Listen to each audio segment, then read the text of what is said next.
One thing you could say about streaming that is a benefit is that you're not reliant necessarily to have your music discovered by things like radio and people deciding that. And I think that although rock and roll music may not be on the mainstream radio stations as much as something like The Weeknd or Justin Bieber, it still gives an avenue for people to discover that. It's not really very good money-wise for artists. I guess if you get to a certain level, you know, it's good, but it's a constant battle for me because I love that more people are hearing my music, and it is allowing more access to my music and easier accessibility for people to discover you as an artist. So I guess that's the kind of glass half full approach, is to hope that people can discover you and then, you know, become a listener and come to your shows and help to keep that cycle of creating art strong.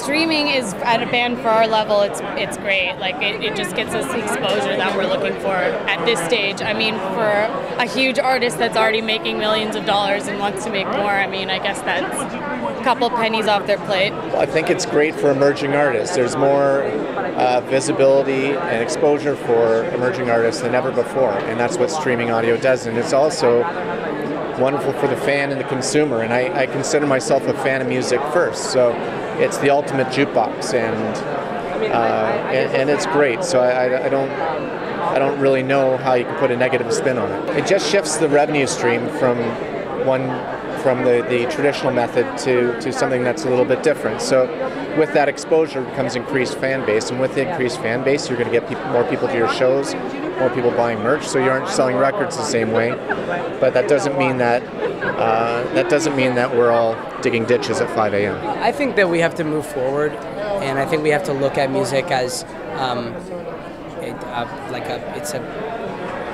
it's a thing that everybody wants and everybody needs, and I think that we just have to adapt to what's going on in the world. We can't, like, you know, I think streaming is awesome. I use streaming services because they're convenient, and yeah, and I think that whole thing about finding other, you know, artists and music is great.